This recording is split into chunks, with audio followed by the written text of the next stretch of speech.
Era madrugada quando senti as mãos violentas me arrancando da cama do presbitério. 3 homens encapuzados me arrastaram até o pátio da igreja enquanto eu gritava por socorro que nunca veio.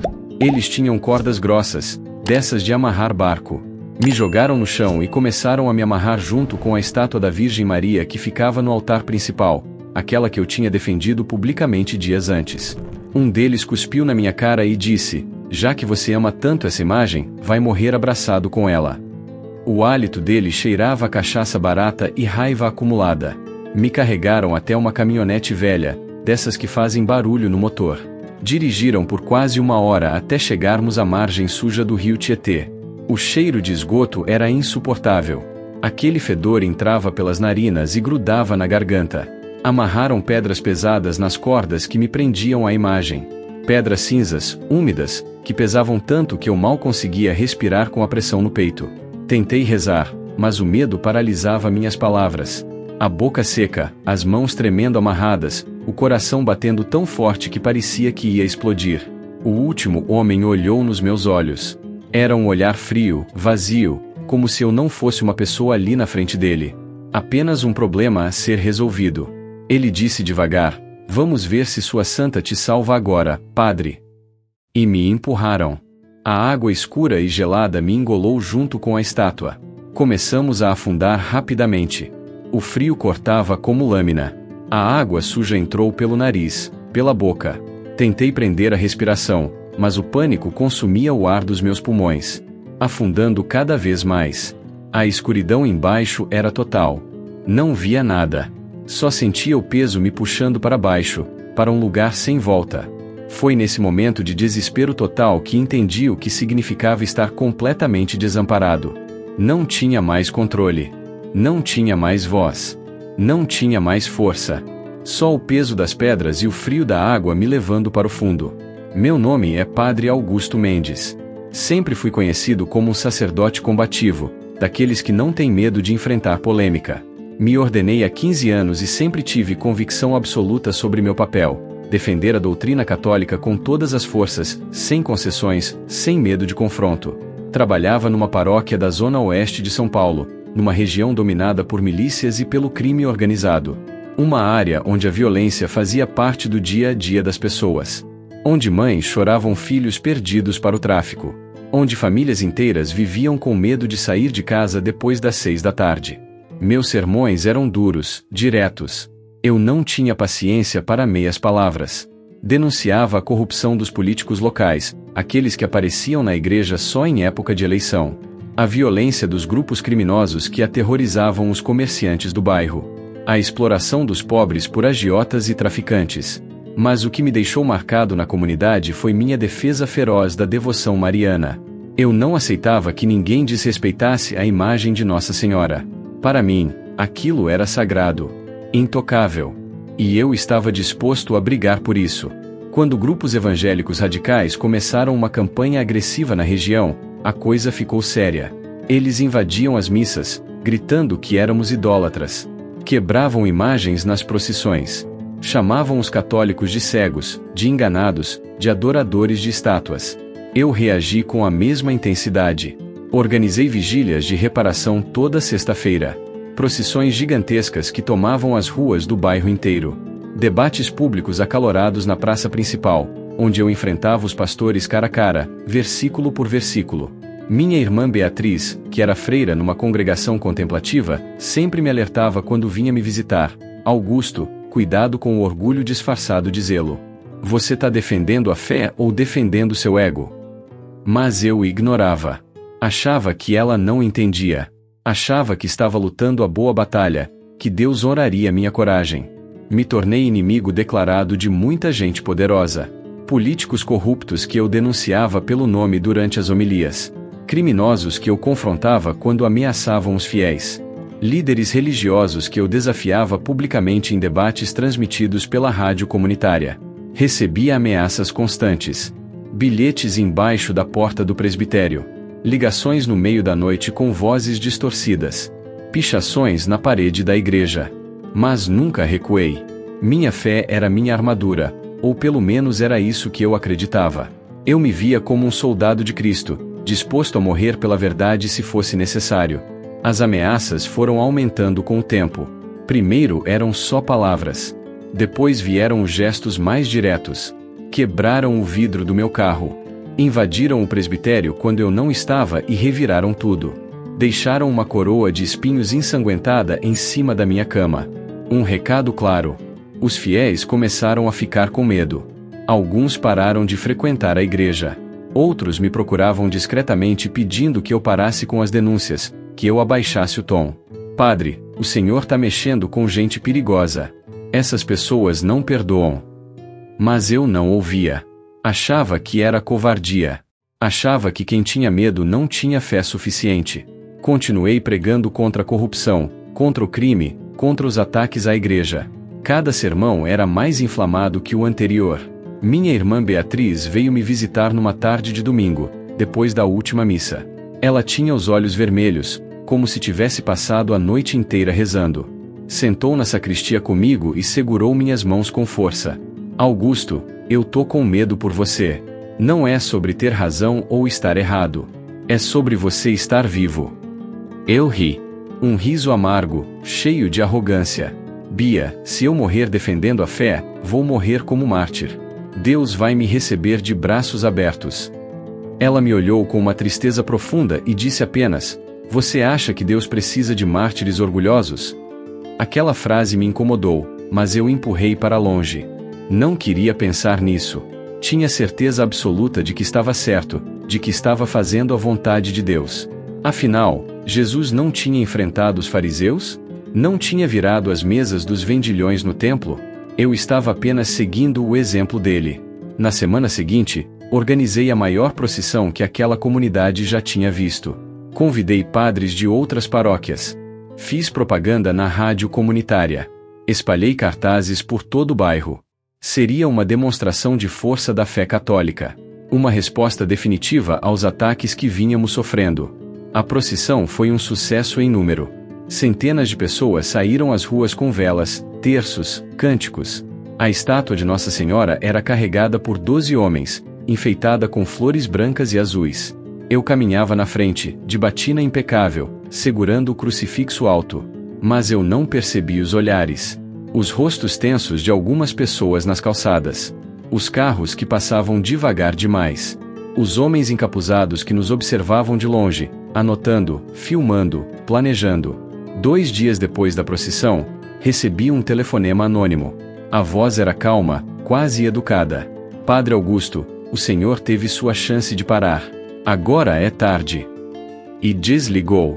Meu coração acelerou, mas empurrei o medo para baixo. Não ia me render. Não ia me acovardar. Foi naquela mesma noite que eles vieram me buscar. Eu tinha acabado de dormir quando ouvi o barulho da porta do presbitério sendo arrombada. 3 vultos entraram no meu quarto antes que eu pudesse reagir. Senti o primeiro soco no estômago. O ar saiu todo de uma vez. Caí de joelhos. Eles me arrastaram pelo corredor. Tentei gritar, mas uma mão cobriu minha boca com força. O cheiro de suor e cigarro.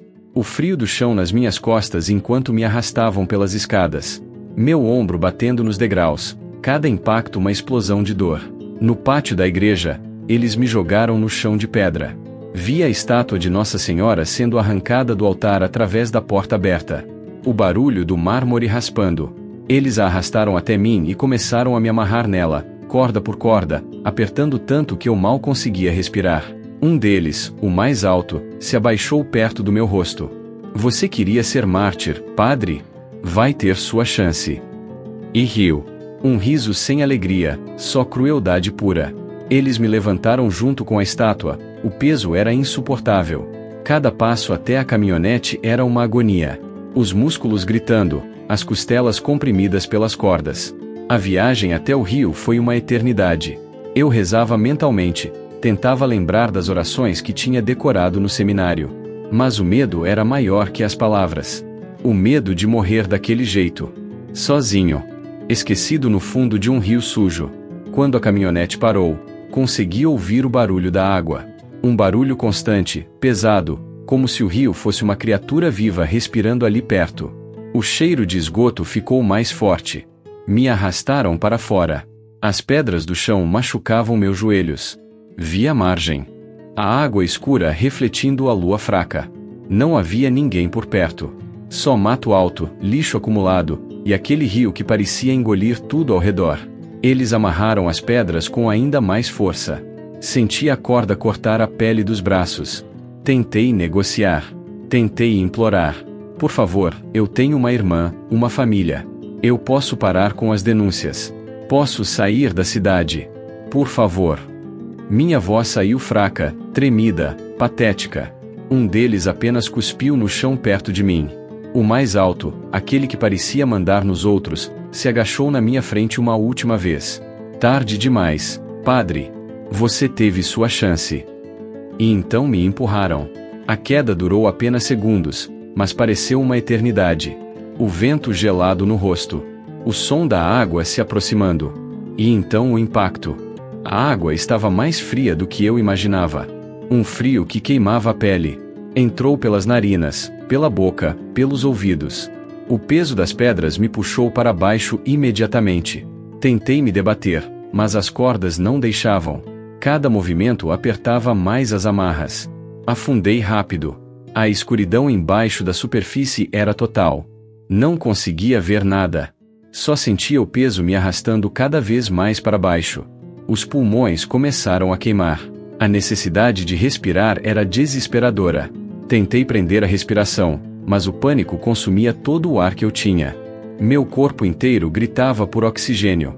Abri a boca sem querer e a água suja entrou. O gosto de podridão, de esgoto, de morte. Pensei na minha irmã Beatriz. No rosto dela na última vez que nos vimos. Nos olhos tristes dela me alertando. Você acha que Deus precisa de mártires orgulhosos? Ela tinha razão. Eu tinha sido orgulhoso. Arrogante. Tinha achado que era invencível porque estava do lado certo. Pensei nos fiéis que eu tinha colocado em perigo com minha teimosia. Nas famílias que tinham parado de frequentar a igreja porque tinham medo. Nas crianças que não vinham mais ao catecismo porque os pais achavam arriscado demais. A consciência começou a escorregar. Senti meu corpo relaxar. A queimação nos pulmões diminuiu.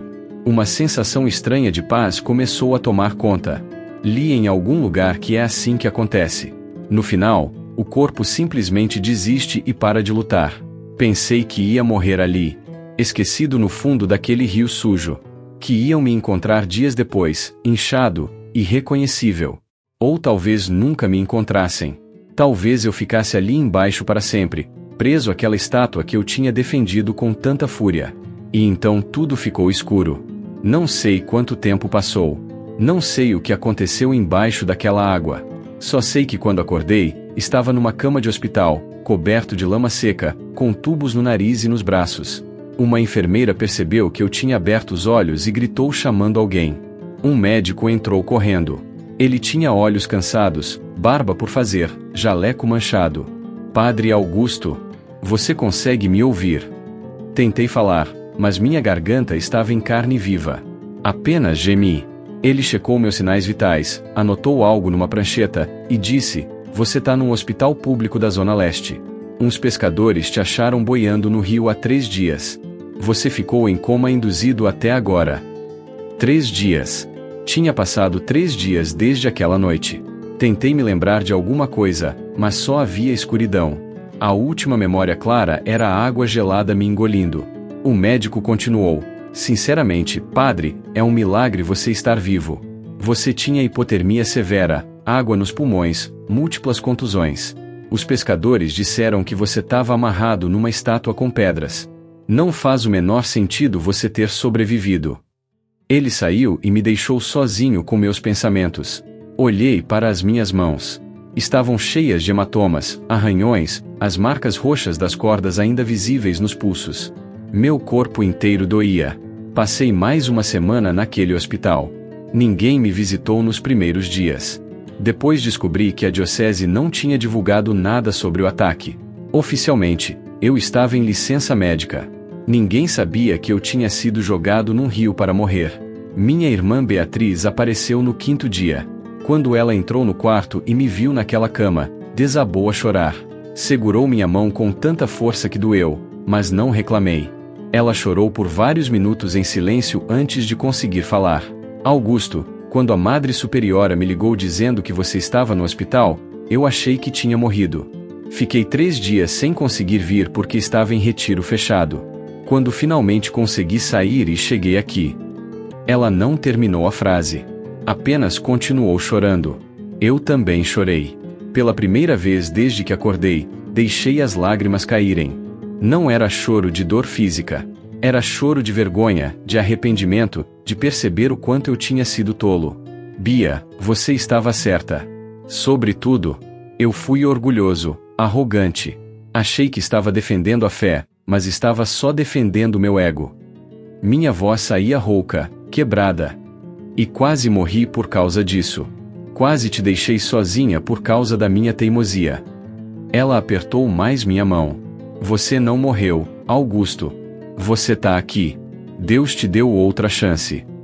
Mas eu não sentia isso. Não sentia que tinha ganhado uma segunda chance.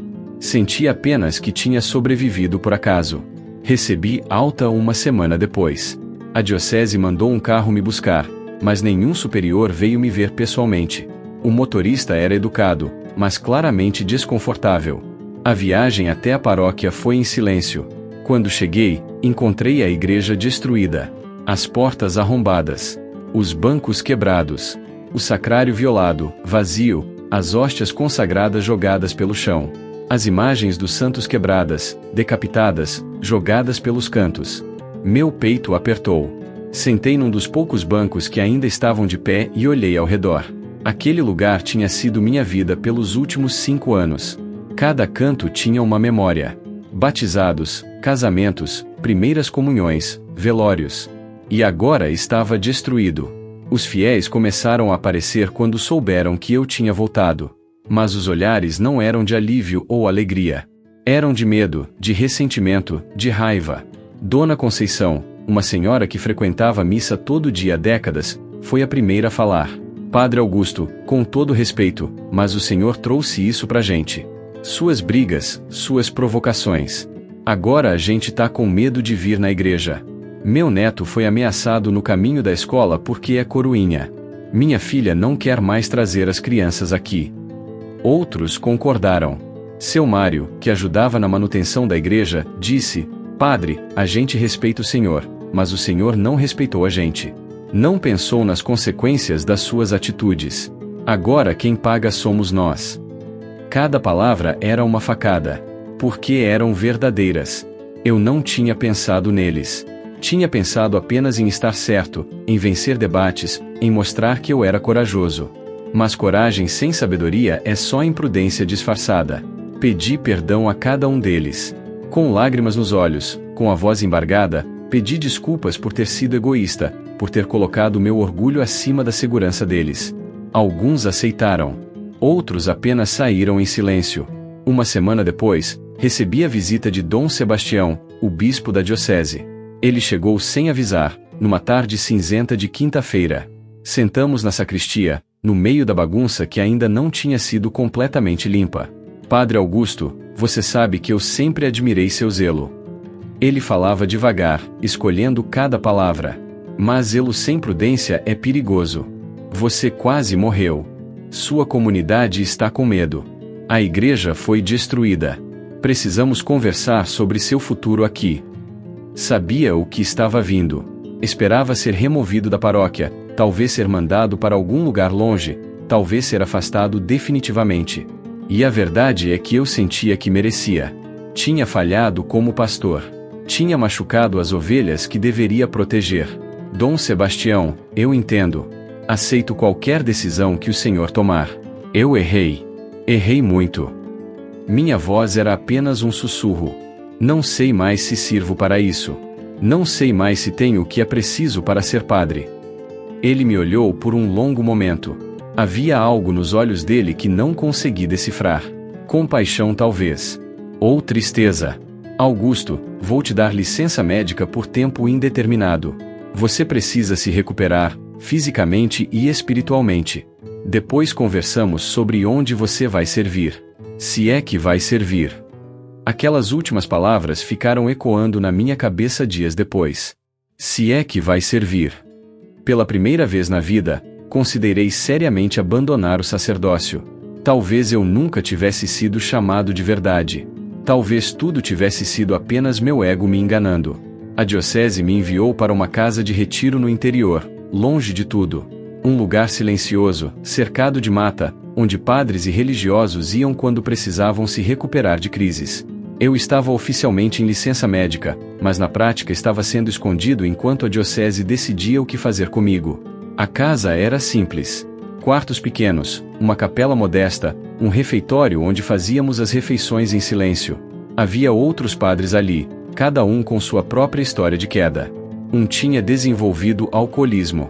Outro tinha tido um esgotamento nervoso. Ninguém falava muito sobre o que tinha acontecido. Apenas convivíamos em silêncio, cada um com seus próprios fantasmas. Passei os primeiros dias trancado no quarto. Não ia às missas, não ia às refeições, não falava com ninguém. Ficava deitado olhando para o teto, revivendo cada momento daquela noite no rio. A água fria. O peso das pedras. A sensação de afundar. O desespero absoluto. As crises de pânico começaram na segunda semana. Qualquer barulho de água me fazia tremer. O chuveiro, a chuva batendo na janela, até o som da torneira me paralisava. Meu coração disparava, a respiração ficava curta, as mãos suavam frio. Eu voltava mentalmente para aquele rio, preso, afundando, morrendo. Parei de tomar banho de chuveiro. Usava apenas uma toalha molhada para me limpar, em silêncio, com a porta trancada. Parei de beber água.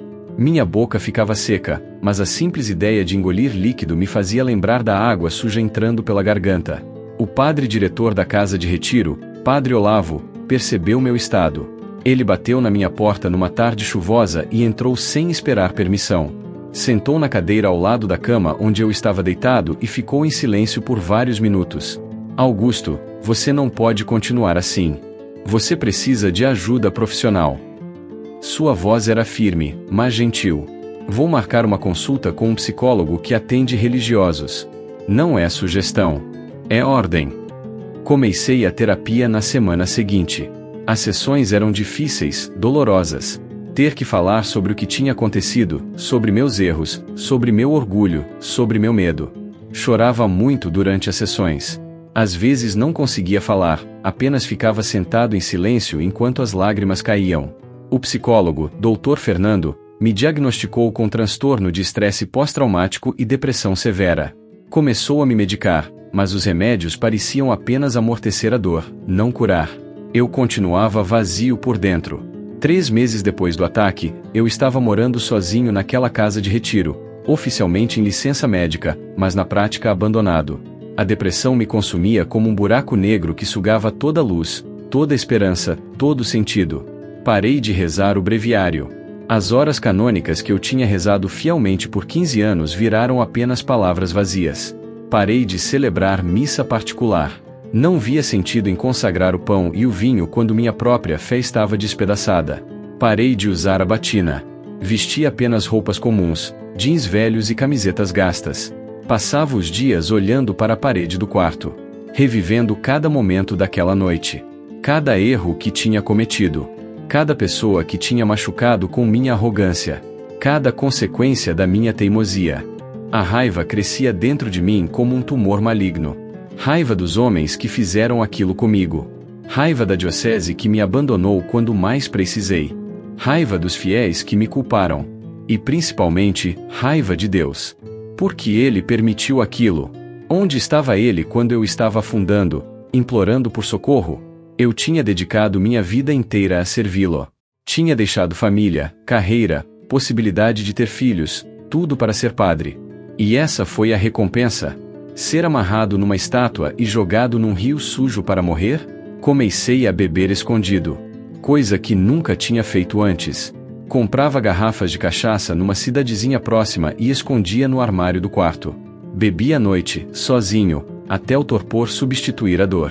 Até conseguir dormir sem os pesadelos do rio me afogando de novo. Pensei seriamente em abandonar o sacerdócio. Em largar tudo e desaparecer. Ir para algum lugar onde ninguém me conhecesse, onde eu não fosse Padre Augusto, apenas Augusto. Recomeçar como uma pessoa normal, sem o peso da batina, sem as expectativas, sem a hipocrisia de pregar uma fé que eu não sentia mais.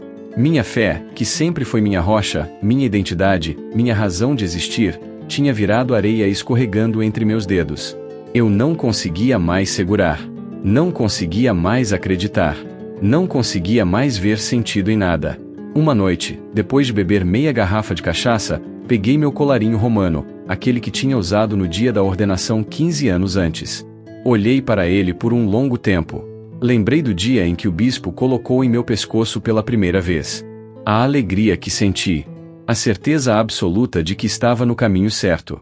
E então joguei no lixo. Com raiva, com desprezo, com amargura. Gritei sozinho naquela casa vazia. Eu confiei em você. Dei minha vida por você. E você me abandonou para morrer naquela água imunda. Minha voz ecoou pelas paredes vazias. O silêncio que veio depois foi mais ensurdecedor que qualquer resposta.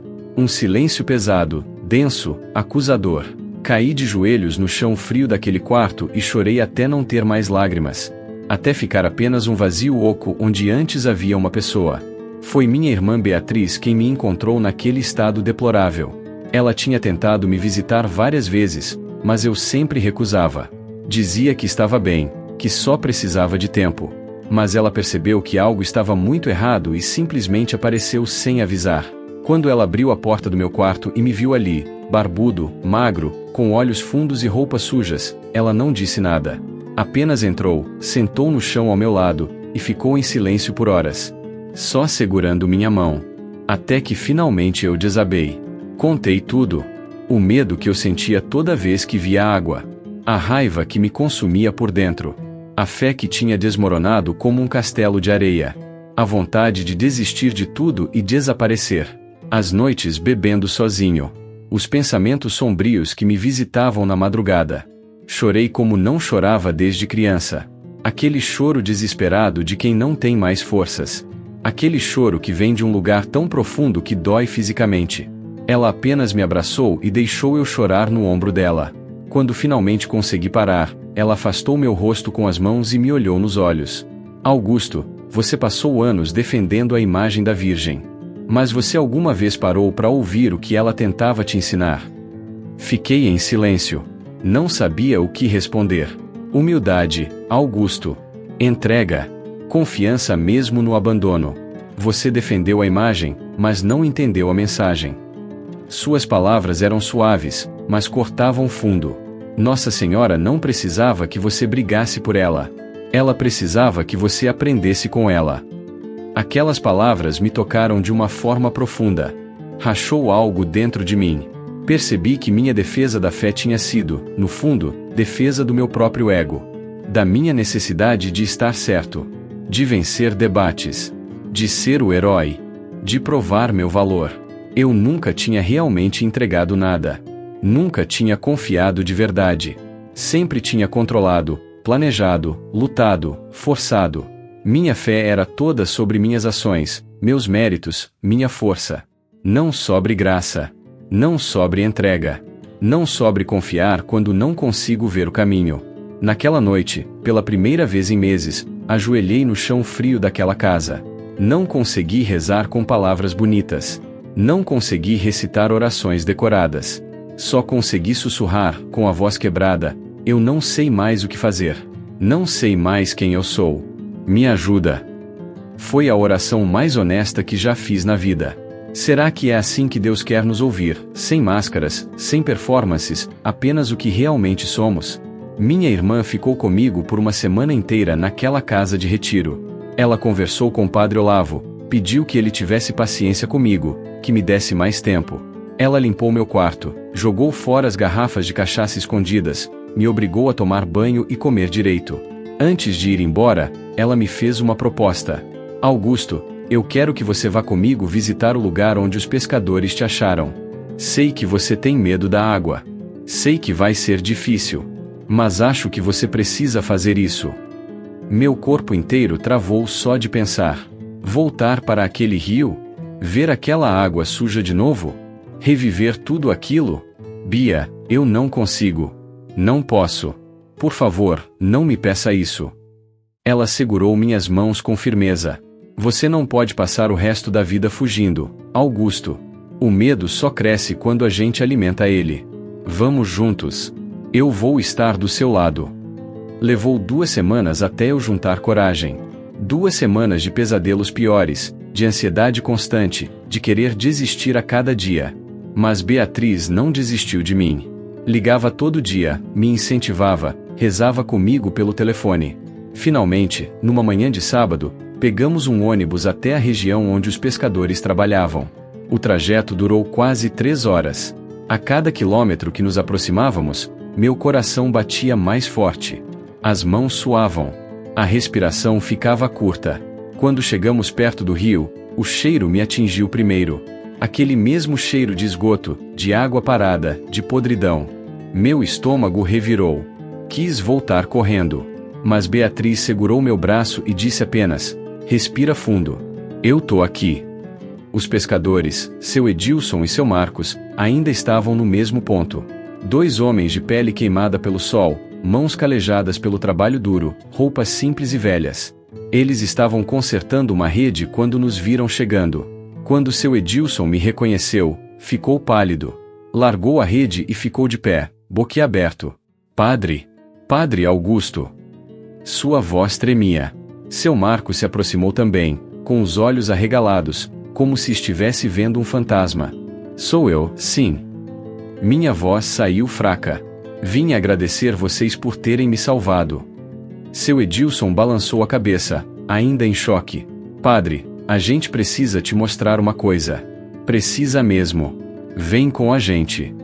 Eles nos levaram até um galpão pequeno perto da margem, onde guardavam seus equipamentos de pesca. Redes penduradas, caixas de isopor velhas, cordas, anzóis. Cheirava a peixe e mofo. E lá no fundo, coberta com um pano velho, estava algo que me fez parar de respirar. Seu Marcos puxou o pano com cuidado, quase com reverência. E lá estava, a estátua da Virgem Maria que tinha sido amarrada comigo. Mas não estava destruída pela água e pelo lodo como eu esperava. Ela estava intacta, limpa, brilhando como se tivesse acabado de ser feita. Meus joelhos fraquejaram. Beatriz me segurou pelo braço para eu não cair. Como? Foi tudo o que consegui dizer. Padre, quando a gente te achou, essa imagem estava brilhando debaixo d'água, disse seu Marcos com voz trêmula, os olhos marejados. A gente viu a luz de longe. Era de madrugada, a gente estava voltando de uma pescaria, e tinha uma luz azul clara vindo do rio. Pensamos que era a lanterna de outro pescador, mas não tinha barco nenhum. Seu Edilson continuou, com a voz embargada. A gente chegou perto e viu que a luz vinha debaixo da água. Jogamos a rede pensando que era sei lá o quê. E quando a gente puxou, veio você, padre, amarrado nessa imagem. Os 2 brilhando embaixo d'água. E a coisa mais estranha, padre, seu Marcos limpou as lágrimas que escorriam, é que quando a gente puxou, ela estava leve. Leve demais. Mesmo com as pedras todas amarradas. Era como se não pesasse nada. Como se algo tivesse segurando vocês 2 ali, esperando a gente chegar. Caminhei devagar até a estátua. Toquei com as mãos tremendo. O mármore estava frio sob meus dedos. Mas havia algo mais. Uma presença que não consigo explicar direito. Um calor me envolveu por inteiro. Uma paz que nunca tinha sentido antes invadiu meu peito. Não era a paz dos livros de teologia, não era a paz das devoções decoradas. Era a paz de quem entende, pela primeira vez, o que significa ser carregado quando não tem forças. As lágrimas começaram a cair. Mas não eram mais lágrimas de dor ou raiva. Não eram mais lágrimas de desespero ou amargura. Era alívio. Era compreensão. Era gratidão. Entendi que eu não tinha sido abandonado naquelas águas. Eu tinha sido sustentado, carregado, trazido de volta. Não pelos meus méritos, não pela minha força, não pelas minhas orações bonitas ou pela minha defesa feroz da doutrina, mas por uma graça que eu não merecia e não podia conquistar. Sentei no chão sujo daquele galpão e chorei por muito tempo. Beatriz sentou ao meu lado, apenas segurando minha mão. Os 2 pescadores ficaram ali, em silêncio respeitoso, testemunhas daquele momento que eu não tenho palavras para descrever completamente. Quando finalmente consegui falar, olhei para seu Edilson e seu Marcos. Vocês salvaram minha vida. Não sei como agradecer. Seu Edilson balançou a cabeça. Não foi a gente, padre. A gente só puxou a rede. Mas quem segurou o senhor lá embaixo, quem fez aquela luz aparecer, isso não foi a gente não. Ficamos ali conversando por horas. Eles contaram todos os detalhes daquela madrugada. Como a luz era forte, mas suave ao mesmo tempo. Como meu corpo estava frio, quase sem pulso, mas ainda vivo. Como levaram quase 2 horas para me levar até o hospital mais próximo na carroceria de uma caminhonete velha. Como rezaram o terço inteiro no caminho, pedindo que eu sobrevivesse. A gente não é de ir muito na igreja, padre, confessou seu Marcos. Mas depois daquilo, a gente passou a ir todo domingo. Porque a gente viu algo naquela noite que não tem explicação. A gente viu um milagre. Antes de ir embora, pedi aos pescadores que me deixassem levar a imagem. Eles concordaram com um sorriso. Ela sempre foi sua, padre. Ou melhor, você sempre foi dela. Na viagem de volta, segurei a estátua no colo. Beatriz dirigia em silêncio, me deixando processar tudo aquilo. Olhei para o rosto esculpido de Nossa Senhora. Aquele rosto que eu tinha defendido com tanta fúria, mas que nunca tinha realmente contemplado. Passei a enxergar a vida com outros olhos. Não era sobre defender imagens. Era sobre entender o que elas representavam. Humildade, entrega, confiança radical mesmo quando tudo parece perdido. Maria no pé da cruz, vendo seu filho morrer, mas ainda confiando. Maria nas bodas de Caná, simplesmente dizendo façam o que ele mandar, sem controlar, sem forçar. Eu tinha passado 15 anos como padre tentando controlar tudo. Defendendo, brigando, provando, forçando. Mas nunca tinha entregado de verdade. Nunca tinha confiado quando não conseguia ver o caminho. Voltei para casa de retiro mudado. Não curado completamente, os traumas ainda estavam ali. Mas algo fundamental tinha se transformado dentro de mim. A raiva que me consumia tinha começado a se dissolver. A amargura que envenenava meus dias tinha perdido força. Retomei a terapia com o Dr. Fernando com um novo olhar. Contei sobre a visita aos pescadores, sobre a estátua, sobre a luz embaixo da água.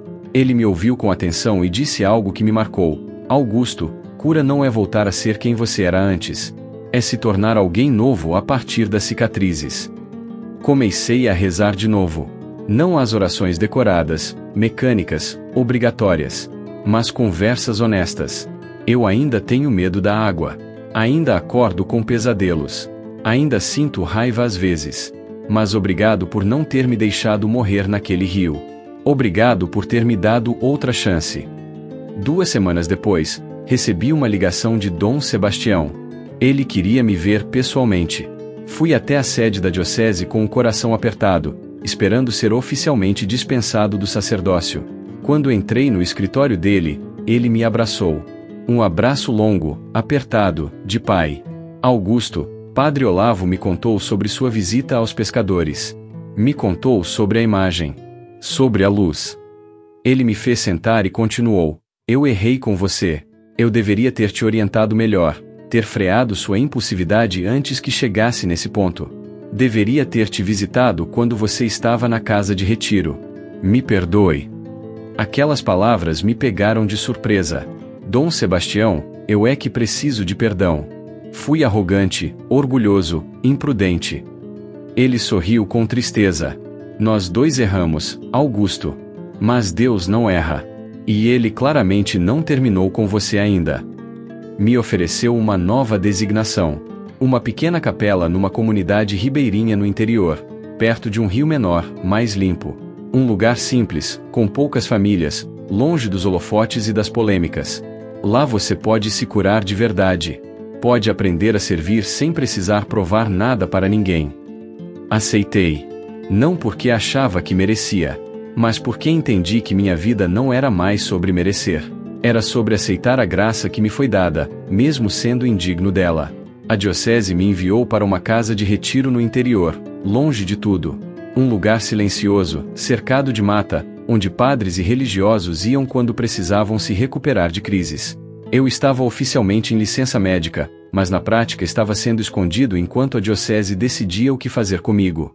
A casa era simples.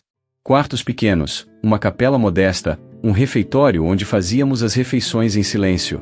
Havia outros padres ali, cada um com sua própria história de queda. Um tinha desenvolvido alcoolismo. Outro tinha tido um esgotamento nervoso. Ninguém falava muito sobre o que tinha acontecido. Apenas convivíamos em silêncio, cada um com seus próprios fantasmas. Passei os primeiros dias trancado no quarto. Não ia às missas, não ia às refeições, não falava com ninguém. Ficava deitado olhando para o teto, revivendo cada momento daquela noite no rio. A água fria. O peso das pedras. A sensação de afundar. O desespero absoluto. As crises de pânico começaram na segunda semana. Qualquer barulho de água me fazia tremer. O chuveiro, a chuva batendo na janela, até o som da torneira me paralisava. Meu coração disparava, a respiração ficava curta, as mãos suavam frio. Eu voltava mentalmente para aquele rio, preso, afundando, morrendo. Parei de tomar banho de chuveiro. Usava apenas uma toalha molhada para me limpar, em silêncio, com a porta trancada. Parei de beber água. Minha boca ficava seca, mas a simples ideia de engolir líquido me fazia lembrar da água suja entrando pela garganta. O padre diretor da casa de retiro, Padre Olavo, percebeu meu estado. Ele bateu na minha porta numa tarde chuvosa e entrou sem esperar permissão. Sentou na cadeira ao lado da cama onde eu estava deitado e ficou em silêncio por vários minutos. Augusto, você não pode continuar assim. Você precisa de ajuda profissional. Sua voz era firme, mas gentil. Vou marcar uma consulta com um psicólogo que atende religiosos. Não é sugestão. É ordem. Comecei a terapia na semana seguinte. As sessões eram difíceis, dolorosas. Ter que falar sobre o que tinha acontecido, sobre meus erros, sobre meu orgulho, sobre meu medo. Chorava muito durante as sessões. Às vezes não conseguia falar, apenas ficava sentado em silêncio enquanto as lágrimas caíam. O psicólogo, Dr. Fernando, me diagnosticou com transtorno de estresse pós-traumático e depressão severa. Começou a me medicar, mas os remédios pareciam apenas amortecer a dor, não curar. Eu continuava vazio por dentro. 3 meses depois do ataque, eu estava morando sozinho naquela casa de retiro, oficialmente em licença médica, mas na prática abandonado. A depressão me consumia como um buraco negro que sugava toda a luz, toda a esperança, todo o sentido. Parei de rezar o breviário. As horas canônicas que eu tinha rezado fielmente por 15 anos viraram apenas palavras vazias. Parei de celebrar missa particular. Não via sentido em consagrar o pão e o vinho quando minha própria fé estava despedaçada. Parei de usar a batina. Vestia apenas roupas comuns, jeans velhos e camisetas gastas. Passava os dias olhando para a parede do quarto, revivendo cada momento daquela noite. Cada erro que tinha cometido. Cada pessoa que tinha machucado com minha arrogância. Cada consequência da minha teimosia. A raiva crescia dentro de mim como um tumor maligno. Raiva dos homens que fizeram aquilo comigo. Raiva da diocese que me abandonou quando mais precisei. Raiva dos fiéis que me culparam. E principalmente, raiva de Deus. Por que Ele permitiu aquilo? Onde estava Ele quando eu estava afundando, implorando por socorro? Eu tinha dedicado minha vida inteira a servi-lo.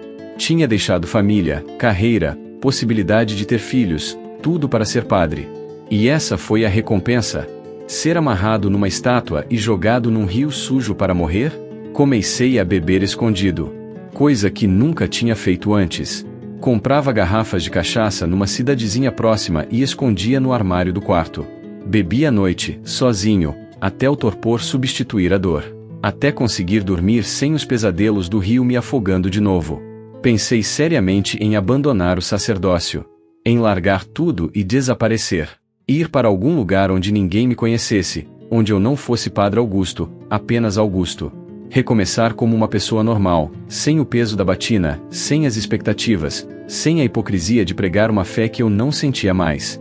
Minha fé, que sempre foi minha rocha, minha identidade, minha razão de existir, tinha virado areia escorregando entre meus dedos. Eu não conseguia mais segurar. Não conseguia mais acreditar. Não conseguia mais ver sentido em nada. Uma noite, depois de beber meia garrafa de cachaça, peguei meu colarinho romano, aquele que tinha usado no dia da ordenação 15 anos antes. Olhei para ele por um longo tempo. Lembrei do dia em que o bispo colocou em meu pescoço pela primeira vez. A alegria que senti. A certeza absoluta de que estava no caminho certo. E então joguei no lixo. Com raiva, com desprezo, com amargura. Gritei sozinho naquela casa vazia. Eu confiei em você. Dei minha vida por você. E você me abandonou para morrer naquela água imunda. Minha voz ecoou pelas paredes vazias. O silêncio que veio depois foi mais ensurdecedor que qualquer resposta. Um silêncio pesado, denso, acusador. Caí de joelhos no chão frio daquele quarto e chorei até não ter mais lágrimas. Até ficar apenas um vazio oco onde antes havia uma pessoa. Foi minha irmã Beatriz quem me encontrou naquele estado deplorável. Ela tinha tentado me visitar várias vezes, mas eu sempre recusava. Dizia que estava bem, que só precisava de tempo. Mas ela percebeu que algo estava muito errado e simplesmente apareceu sem avisar. Quando ela abriu a porta do meu quarto e me viu ali, barbudo, magro, com olhos fundos e roupas sujas, ela não disse nada. Apenas entrou, sentou no chão ao meu lado, e ficou em silêncio por horas. Só segurando minha mão. Até que finalmente eu desabei. Contei tudo. O medo que eu sentia toda vez que via água. A raiva que me consumia por dentro.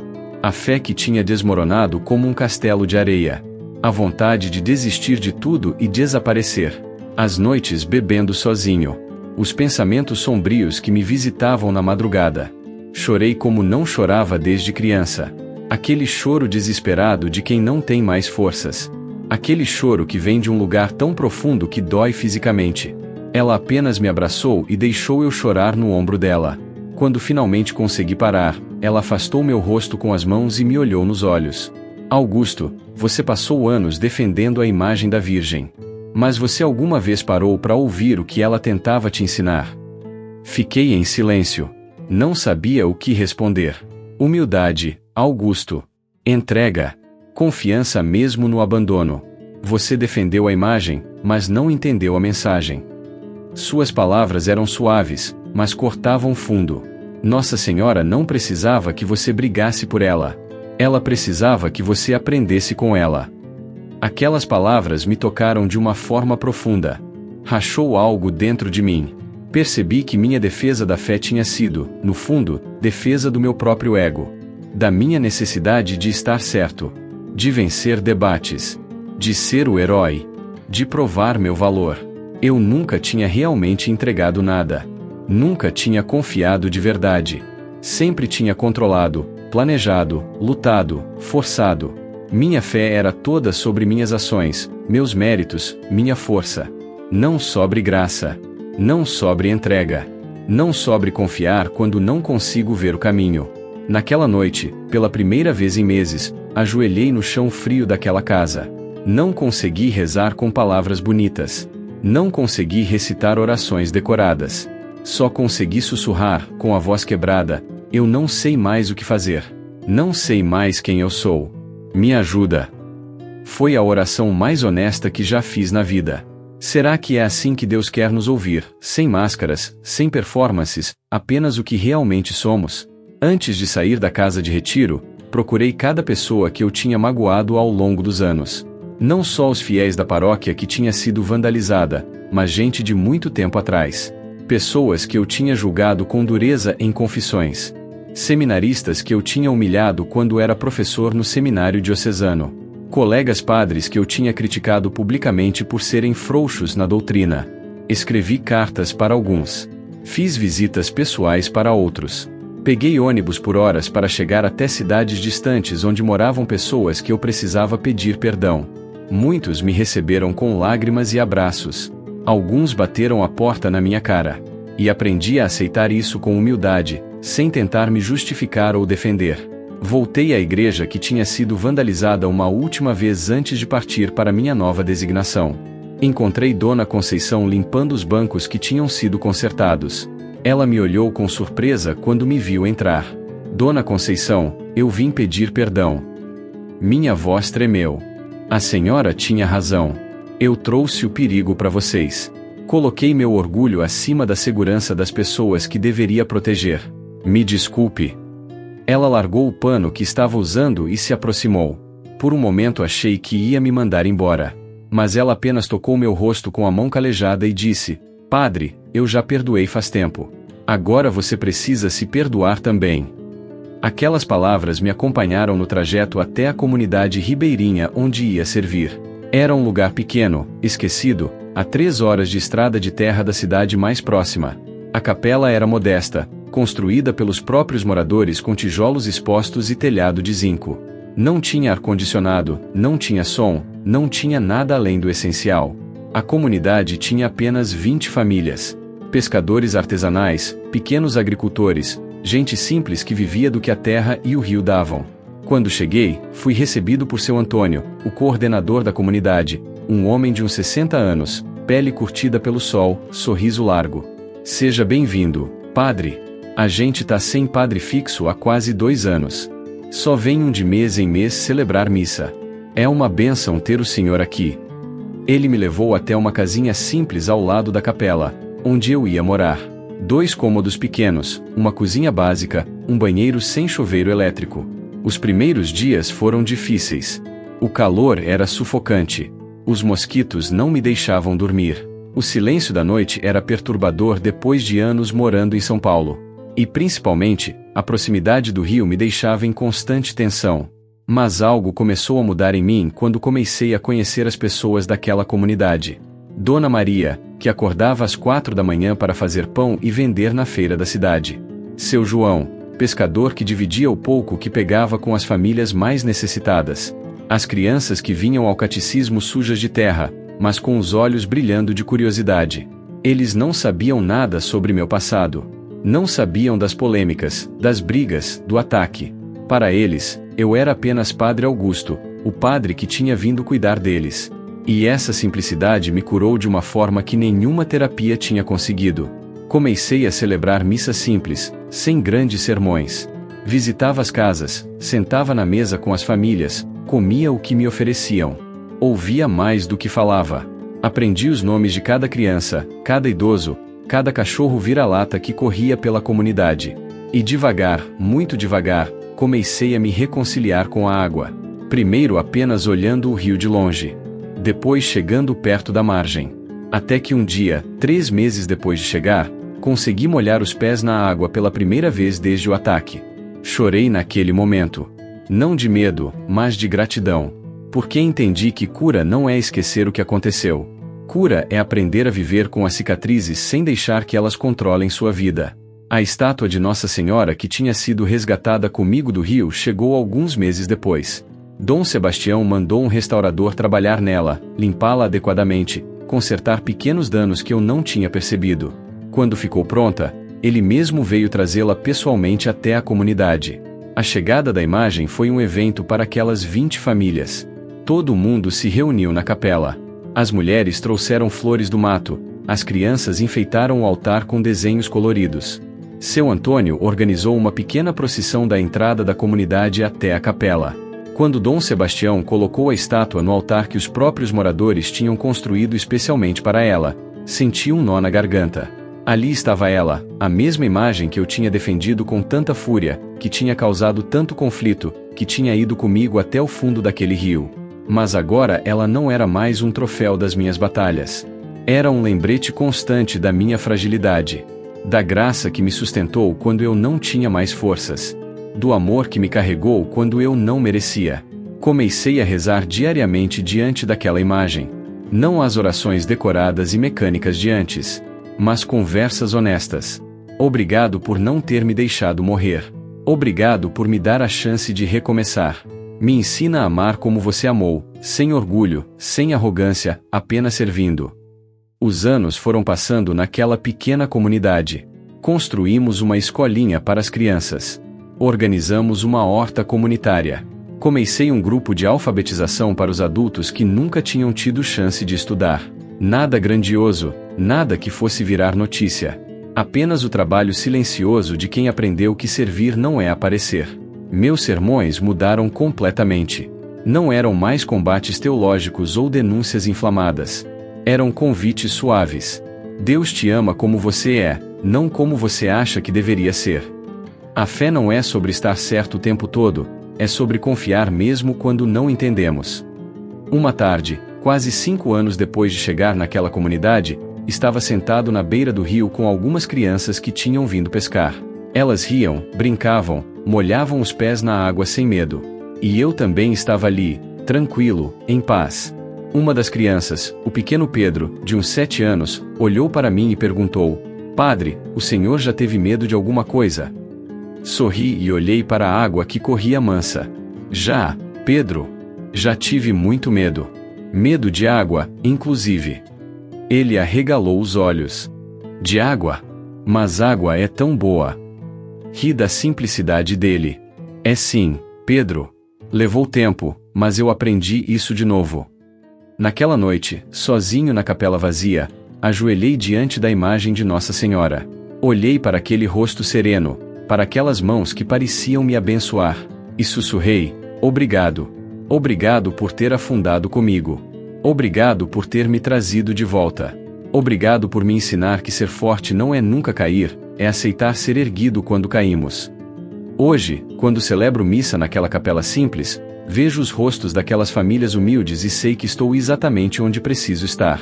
Não sou mais o padre combativo que achava que tinha que salvar o mundo. Sou apenas um homem que foi quebrado, que afundou nas águas mais sujas, e que foi resgatado por uma mão que eu não podia ver, mas que sempre esteve lá.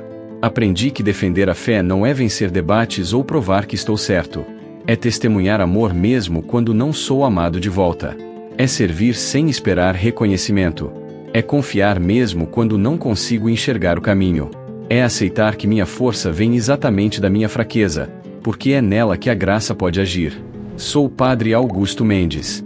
E isso mudou não só o que eu prego, mas como eu vivo cada dia que me foi dado de volta. Talvez, no fim, todos estejamos buscando o mesmo abraço, não é? Nos primeiros meses naquela comunidade ribeirinha, acordava todo dia antes do sol nascer. O canto dos pássaros era diferente do barulho de São Paulo. Aqui era um coral natural, desorganizado, mas cheio de vida. O ar tinha cheiro de terra molhada e fumaça de lenha dos fogões a lenha que as famílias acendiam para fazer o café da manhã. Aprendi a rotina daquela gente simples. Dona Maria acordava às 4 da manhã para amassar o pão que vendia na feira da cidade. Seu João saía para pescar ainda de madrugada, quando o rio estava calmo e os peixes mais ativos. As crianças ajudavam os pais antes de ir para a escolinha precária que funcionava num galpão de madeira. Comecei a visitar cada casa, uma por uma, sem pressa. Sentava na mesa com as famílias, tomava café preto adoçado com rapadura, comia bolo de fubá ainda quente. Ouvia as histórias de vida de cada um. Seu Antônio me contou como tinha perdido o filho mais velho num acidente de barco há 10 anos. Dona Teresa me mostrou as fotos desbotadas do marido que tinha morrido de malária quando ela estava grávida do 5º filho. Percebi que o trabalho pastoral ali não era sobre grandes sermões teológicos ou debates doutrinários. Era sobre estar presente. Sobre sentar do lado de Dona Luzia quando ela chorava pela filha que tinha ido embora para a cidade grande e nunca mais voltou. Sobre ajudar seu Zé a consertar o telhado da casa que tinha voado com o temporal. Sobre ensinar as crianças a ler e escrever usando a Bíblia como cartilha. As crianças me conquistaram de um jeito que eu não esperava. O pequeno Pedro, de 7 anos, filho de seu João, vinha todo dia na casa paroquial me pedir para contar histórias da Bíblia. "Conta aquela do menino que matou o gigante, padre." Sentava no degrau da varanda e ele ficava ali, olhos arregalados, bebendo cada palavra. A menina Ana Clara, de 10 anos, me ajudava a limpar a capela todo sábado. Ela era tímida, falava baixo, mas tinha um sorriso que iluminava o ambiente. Um dia, enquanto varria o chão, ela perguntou: "Padre, Deus ouve todo mundo ou só quem reza bonito?" Parei o que estava fazendo e me agachei na altura dela. "Ana, Deus ouve principalmente quem reza com o coração, não importa se as palavras são bonitas ou não." Ela sorriu e continuou varrendo, mas aquela pergunta ficou ecoando em mim. Quantas vezes eu tinha rezado bonito mas sem coração? Quantas vezes minhas orações eram apenas performances para impressionar, para mostrar que eu sabia latim, que eu conhecia teologia? Comecei a organizar as missas de um jeito completamente diferente. Não tinha mais aqueles sermões de 40 minutos cheios de citações dos padres da igreja. Eram homilias curtas, simples, usando exemplos da vida daquela comunidade. Vocês viram como seu João dividiu os peixes dele com a família do seu Mané que estava passando necessidade? Pois é isso que Jesus pede de nós. Amar o próximo não é teoria, é prática. As pessoas prestavam atenção. Não porque eu era eloquente ou impressionante, mas porque eu estava falando da vida delas, não de conceitos abstratos.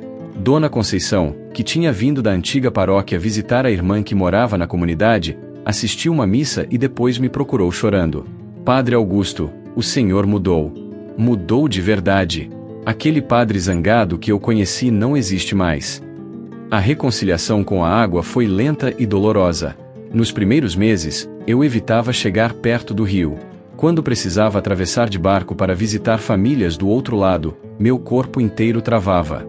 Seu Antônio percebeu e foi gentil. Padre, o senhor tem medo de água? Engoli seco e assenti. Tenho, sim. Passei por uma coisa ruim há uns anos. Quase morri afogado. Ele não perguntou detalhes. Apenas disse, então vamos devagar. Sem pressa. A água ensina a gente a ter paciência. E foi o que ele fez. Primeiro me levou apenas para olhar o rio de longe. Depois para sentar na margem. Depois para molhar os pés. Cada pequeno passo era uma vitória tremenda. Um dia, quase 6 meses depois de chegar, consegui entrar num barco pela primeira vez. Meu coração batia descompassado, as mãos tremiam, o suor escorria. Seu Antônio remava devagar, cantarolando uma música sertaneja. Olha, padre, olha como o rio tá bonito hoje. Manso, tranquilo. Ele não é nosso inimigo. Ele sustenta a gente. Olhei para aquela água escura, mas dessa vez não vi morte. Vi vida. Vi os peixes que alimentavam as famílias. Vi as crianças brincando na margem. Vi o reflexo do céu azul na superfície. E chorei. Não de medo, mas de gratidão. Porque entendi que cura não é esquecer o trauma. Cura é aprender a viver com as cicatrizes sem deixar que elas controlem cada momento da sua vida. A festa de Nossa Senhora Aparecida foi o primeiro grande evento religioso que organizei naquela comunidade. Eles tinham o costume de fazer uma novena simples, mas eu propus algo maior, uma procissão fluvial. A ideia me assustou quando saiu da minha boca. Eu, que tinha pavor de água, estava propondo uma procissão de barcos no rio. Mas era necessário. Era meu jeito de mostrar para mim mesmo, para Deus, para aquela comunidade, que eu tinha sido curado. Não completamente, as cicatrizes ainda doíam, mas eu não ia mais deixar o medo me paralisar. A comunidade inteira se envolveu nos preparativos. Dona Maria e as outras mulheres se reuniam toda tarde na sombra da mangueira perto da capela para costurar bandeiras azuis e brancas. Eu passava por ali e ouvia as conversas delas, as risadas, os comentários sobre a vida. Padre, essa procissão vai ser a mais bonita que essa comunidade já viu, dizia Dona Teresa enquanto passava a linha na agulha com olhos cansados pela idade. Os homens trabalhavam nos barcos. Seu João lixou e pintou sua canoa velha de azul claro. Seu Mané consertou os remos quebrados. Seu Antônio construiu uma plataforma especial no barco maior para carregar a imagem de Nossa Senhora. Trabalhavam em silêncio, concentrados, com aquele jeito sério de quem sabe que está fazendo algo importante. As crianças ensaiavam os cânticos toda a tarde depois da escola. A professora da comunidade, Dona Cleide, uma jovem de 20 e poucos anos que tinha voltado da cidade para ensinar as crianças do lugar onde nasceu, organizava os ensaios. O pequeno Pedro puxava o canto com sua voz fina. Ana Clara segurava a bandeira com orgulho. Os menores ficavam mais atrás, desafinando alegremente. Eu observava tudo aquilo com o coração apertado. Não era ansiedade ruim. Era aquela emoção de quem percebe que está vivendo algo especial. Algo que ia marcar não só a minha vida, mas a vida daquela comunidade inteira. Mandei convites escritos à mão. Um para Dom Sebastião, com um bilhete pessoal: venha ver o que Deus fez com os pedaços quebrados de um padre orgulhoso. Um para minha irmã Beatriz: preciso que você esteja aqui para ver que eu estou bem de verdade. E um para os pescadores, seu Edilson e seu Marcos: vocês salvaram minha vida. Quero que vejam o que eu fiz com essa vida que vocês me devolveram. Todos confirmaram presença. Dom Sebastião ligou pessoalmente dizendo que não perderia por nada. Beatriz mandou uma carta dizendo que já tinha pedido dispensa do retiro fechado. Os pescadores mandaram recado pelo ônibus que não vinham sozinhos, traziam as famílias inteiras. Na semana da festa, a comunidade estava transformada. Bandeirolas coloridas cruzavam a rua principal. A capela tinha sido limpa e decorada com flores silvestres. O sino velho, que quase nunca tocava, foi consertado por seu Zé, que trabalhava com ferragens. Dom Sebastião chegou numa quinta-feira à tarde. Simples, sem pompas, dirigindo ele mesmo um carro velho. Quando desceu, já tinha criança pendurada nele. Dom Sebastião, o senhor trouxe bala? Ele ria, distribuindo balas de hortelã que sempre carregava no bolso. Trouxe sim, minha filha. Trouxe sim. Ele me abraçou com força. Augusto, você está diferente. Tem paz nos seus olhos. Sorrimos um para o outro. Não precisava dizer mais nada. Ele entendia. Beatriz chegou no dia seguinte. Quando vi aquele hábito branco descendo do ônibus empoeirado, corri até ela. Bia! Nos abraçamos no meio da estrada de terra, chorando, rindo, sem ligar para os curiosos que olhavam. Augusto, meu irmão. Você voltou. Você realmente voltou. Ela conheceu a comunidade inteira. Brincou com as crianças, ajudou as mulheres nos preparativos finais, sentou com os homens para ouvir histórias de pesca. À noite, sentamos na varanda da casa paroquial, só nós dois, olhando as estrelas. Você está feliz aqui? Ela perguntou. Pensei antes de responder. Estou em paz, Bia. E acho que isso é melhor que felicidade. No sábado chegaram os pescadores. Seu Edilson e seu Marcos vieram com esposas, filhos, netos. Quando os vi descendo do ônibus, meu peito apertou. Fui até eles e abracei cada um. Vocês salvaram minha vida. Seu Marcos, com os olhos marejados, balançou a cabeça. Padre, não foi a gente. A gente só puxou a rede. Mas quem segurou o senhor lá embaixo? Isso foi ela. E apontou para a imagem de Nossa Senhora na capela. No domingo, dia da procissão, acordei antes do amanhecer. Não conseguia dormir. Fui até a capela vazia e ajoelhei diante da imagem. Me ajuda hoje. Eu ainda tenho medo da água. Mas eu confio. Eu confio. Fiquei ali por 1 hora, em silêncio, apenas respirando, preparando meu coração. Quando o sol começou a nascer, a comunidade já estava reunida na margem do rio. 10 barcos enfeitados com flores, bandeiras, fitas. As crianças vestidas de branco. Os adultos com suas melhores roupas. Os idosos sentados em bancos improvisados, observando com olhos brilhantes. A imagem de Nossa Senhora foi carregada em procissão da capela até o barco principal. Seu Antônio, seu João, seu Mané e seu Zé carregavam a plataforma nos ombros. As mulheres cantavam. As crianças jogavam pétalas de flores no caminho. Eu caminhava atrás, de batina branca, com o terço nas mãos tremendo levemente. Quando chegamos ao rio, parei. Olhei para aquela água. Escura, calma, refletindo o céu azul. Meu coração acelerou. O velho pavor começou a subir. Senti as pernas ficarem pesadas. Beatriz percebeu e segurou minha mão. Eu tô aqui, Augusto. Dom Sebastião colocou a mão no meu ombro. Você consegue? Respirei fundo. 1 vez. 2 vezes. 3 vezes. E dei o primeiro passo no barco. O balanço da embarcação me fez tremer. Sentei rapidamente, segurando nas bordas com força. Seu Antônio entrou depois de mim, tranquilo, experiente. Calma, padre. Eu tô aqui. Não vai acontecer nada. A imagem de Nossa Senhora foi colocada cuidadosamente na plataforma à nossa frente. Olhei para aquele rosto esculpido. Aquele mesmo rosto que tinha afundado comigo. Aquele mesmo rosto que, segundo os pescadores, tinha brilhado embaixo da água. E sussurrei, me ajuda. Mais uma vez, me ajuda. Os outros barcos se posicionaram atrás do nosso. As famílias acomodadas, as crianças com coletes salva-vidas improvisados, os idosos sentados com cuidado. Na margem, quem não coube nos barcos ficou cantando, acenando, rezando. Seu Antônio começou a remar. Devagar. O barco deslizou pela água suavemente. Fechei os olhos por 1 segundo. Senti o balanço. Ouvi o som da água batendo no casco. O cheiro do rio entrou pelas minhas narinas. Por um instante, voltei àquela noite. As mãos violentas. A água gelada. O desespero. Mas então ouvi as crianças cantando. Abri os olhos. Pedro estava no barco atrás do nosso, cantando com toda a força. Ana Clara segurava a bandeira, sorrindo. As mães remavam tranquilas. Os pais acompanhavam o canto. E eu percebi, não estava mais sozinho naquela água. Estava rodeado de vida, de fé, de amor. A procissão avançava pelo rio. O sol subia iluminando tudo com uma luz dourada. Pássaros voavam baixo. Um vento suave balançava as bandeiras dos barcos.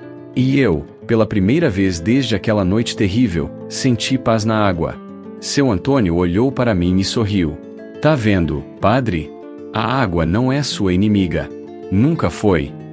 Assenti, com lágrimas escorrendo pelo rosto. Eu sei agora. Chegamos a um trecho mais largo do rio. Seu Antônio parou de remar e fez sinal para os outros barcos formarem um círculo. Todos se posicionaram, a imagem de Nossa Senhora no centro. O silêncio que se fez foi sagrado. Comecei a rezar em voz alta. Não uma oração decorada. Apenas palavras do coração. Mãe, obrigado por não ter me deixado morrer naquela água. Obrigado por ter brilhado na escuridão para que esses pescadores me achassem. Obrigado por ter me carregado quando eu não tinha forças. Obrigado por ter me trazido até aqui, até essa comunidade, até essas pessoas que me ensinaram o que é amar de verdade.